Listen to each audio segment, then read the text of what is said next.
Seguimos en una nueva mañana en Cooperativa. Hay una campaña que ha lanzado la Fundación Sol. Se llama Que no te vendan tus derechos.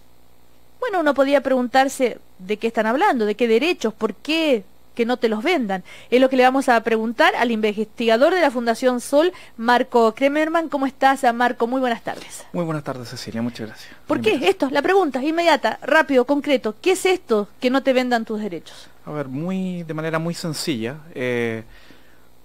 nosotros en Chile acostumbramos a decir de que existe una economía de mercado, pero para nosotros básicamente lo que tenemos es algo un poquito más complejo, que es una sociedad de mercado, donde derechos que son tan universales y que en otros países no habría gran grado de discusión en torno a la significancia de la educación, de la salud, de las pensiones, del trabajo. Para nosotros hoy día tenemos un mercado de la educación, un mercado de la salud, un mercado de las pensiones. Y eso no es normal. Con esta campaña lo que nosotros intentamos es poder dialogar con el sentido común y entender entre toda la sociedad que esto no es una situación normal de lo que sucede en Chile. Tener que pagar por la educación de los hijos, por la salud y tener un sistema de pensiones priorizados no es algo normal. Pero a ver, Marco Kremerman, ¿no te sientes yendo contra la corriente cuando se ha establecido, ya ¿no es cierto?, se ha instalado una realidad que la mayoría de los padres y apoderados sí quieren seguir pagando con tal de aportar a la educación de sus hijos? Bueno, esa es una realidad, ¿cierto? Uno no puede desconocer lo que está sucediendo. Sin duda, por ejemplo, el caso Confepa da cuenta de ello. Pero para nosotros es una situación que ha sido una construcción y un modelo que ha pasado por sobre los chilenos y nos ha acostumbrado a tener que pagar por algo que parece que no se puede hacer de otra manera. Pero cuando uno mira lo que sucede en otros países, derechos tan sensibles como la educación, la salud y las pensiones, por ejemplo, es algo que ni siquiera está en discusión que debiesen ser pagados para poder obtener, ¿cierto?, un estándar de calidad, no un piso mínimo, que en Chile nos acostumbramos a los pisos mínimos, pensiones de 86.000 pesos, ¿cierto?, salarios de 225.000 pesos, estándares muy básicos en educación para quien no puede pagar. Nosotros vamos a la idea del derecho social como un derecho humano fundamental para un tema que es muy importante y que está tan manoseado en Chile, la libertad. Porque, ¿cómo podríamos decir que las personas son libres si tienen que pagar por la educación de sus hijos? ¿Cómo podríamos decir que nuestros adultos mayores son libres si el 90% de las personas que reciben una pensión de vejez obtienen menos de 145.000 pesos? O sea, tú estás, la conocida postura, no tengo la libertad de elegir porque no tengo plata. Yo creo que es algo un poquito más amplio, en el fondo, cuando decimos... Cuando hablamos de educación, por ejemplo. Exacto. ¿De qué libertad me habla si no tengo los recursos? Por ejemplo, ¿no? Pero la otra visión es, sí, puedes elegir porque están dispuestos a una parte de sus recursos a invertirla en eso. Bueno, en fin, es un tema que está en vigencia total con la reforma educacional. Pero, ¿qué expectativas te haces tú respecto a la respuesta de la ciudadanía?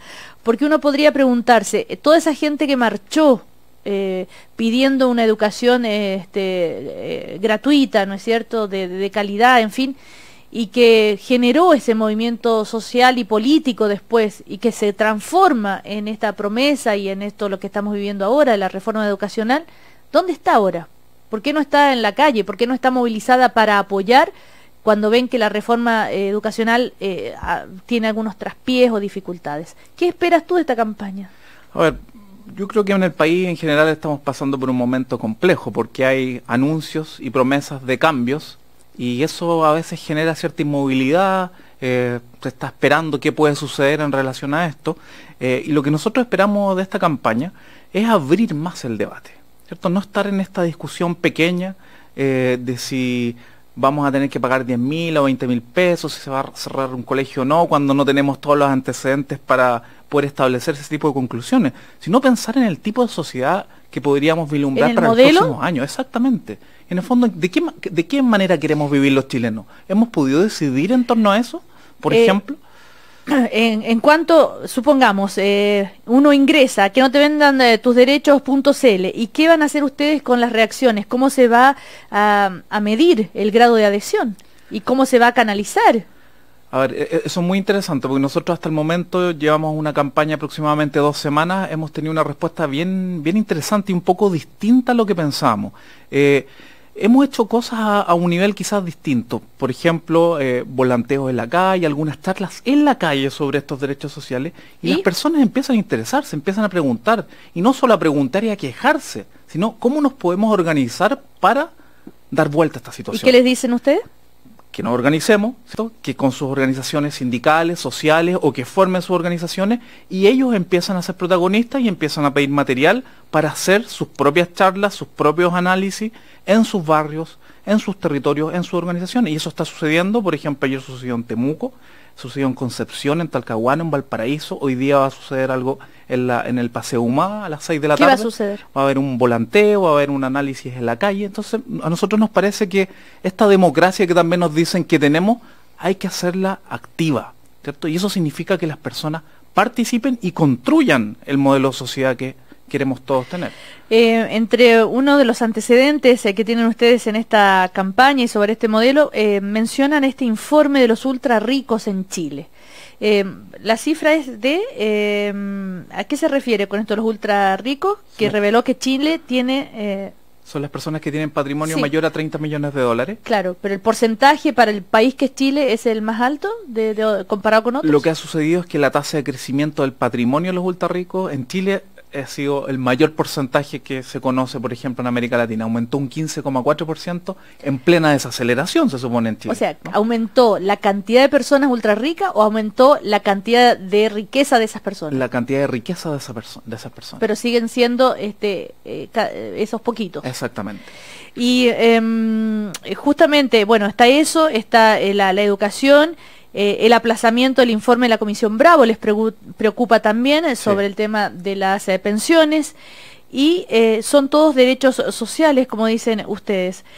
Una vez que hayan reunido, una vez que se hayan hecho todas estas conversaciones, ¿cómo traspasar todas estas inquietudes ciudadanas a quienes tienen la posibilidad de hacer un cambio, que son las autoridades, la voluntad política, etcétera, etcétera? O sea, ¿de qué vale si no pasa nada en el Congreso, en el Ejecutivo? Yo creo que hay un elemento importante que en Chile se ha pasado por alto, y es que las personas realmente estemos al tanto de lo que está sucediendo en Chile y nos informemos adecuadamente para ver qué es lo que queremos hacer, ¿cierto? Porque a veces, de buena o mala manera, uno descansa en otra persona que haga los cambios, por qué no, las cosas no son distintas, uno se queja. Acá hay una actitud distinta, proactiva y positiva. Primero, reconocer de lo que tenemos en Chile no es normal, ¿cierto? Es un modelo arrastrado desde la dictadura, y después compararnos con lo que sucede en otros lugares. Y en ese sentido es importante que las organizaciones sociales de trabajadores vayan con sus propias propuestas, hagan suyo estos u otros mensajes que han trabajado por tanto tiempo, y en Chile empiezan a pasar cosas distintas, porque nosotros vemos al menos que ahí quizás no se note en la calle con movilizaciones concretas, pero cada vez hay más personas preguntándose estas cosas, cuestionándose y pensando en propuestas. Por ejemplo, un modelo de pensiones distinto. Por ejemplo, un sistema de educación distinto.